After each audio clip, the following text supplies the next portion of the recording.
Hello again. In the field of SEO, it's important to learn as much as you can about how users conduct searches. As we continue to emphasize in this course, it is critical that you learn as much as possible about your target audience and the ways they are likely to search for and locate your site. For this lesson, we'll discuss some of the results of a study about how searchers formulate their queries. We'll also take a look at why paying attention to the seasonality of searches can help you strategize when you launch sites or publish new content.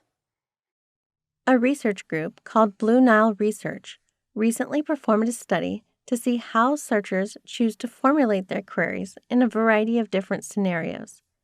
Their research showed an interesting 50-50 split between users who search in fragments, like rent textbooks, versus users who search for more specific phrases like rent college textbooks online.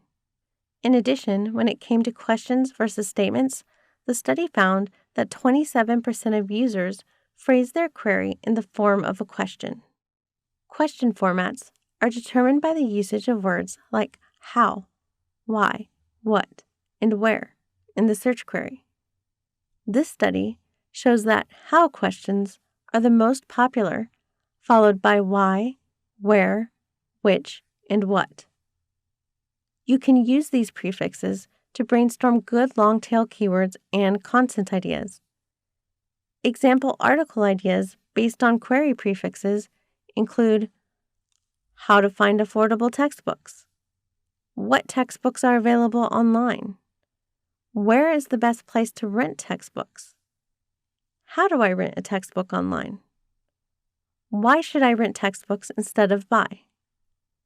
Just considering the various questions users may ask will give you a great deal of keyword ideas you can build content around.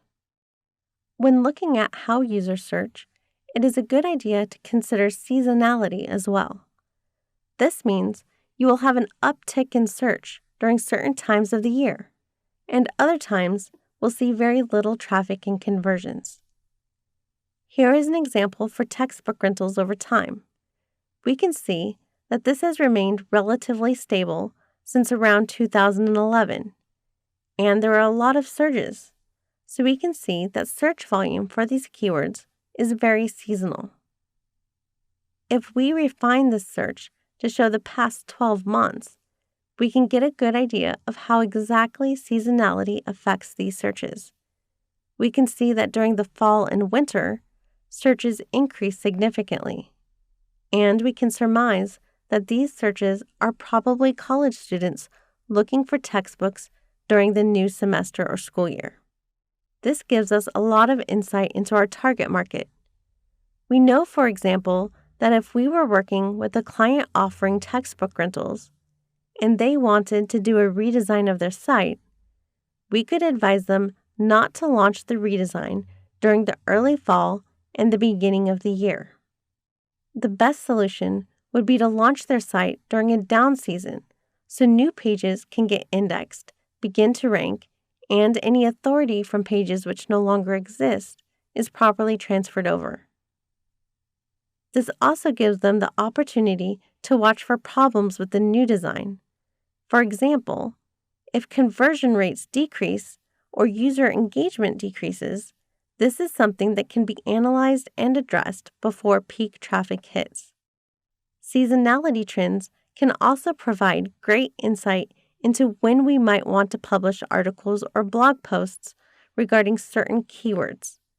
If we see that searches tend to increase in August, it'd be a great idea to publish your post around the middle of July. You can view the trends of various search terms available online at google.com/trends. You should now have a better understanding of how users formulate keywords and how to generate keyword ideas and content around potential questions the user may be asking. In addition, you should have an understanding of how seasonality impacts searches and how to look at seasonality trends on Google to decide when to launch new pages or redesign a site.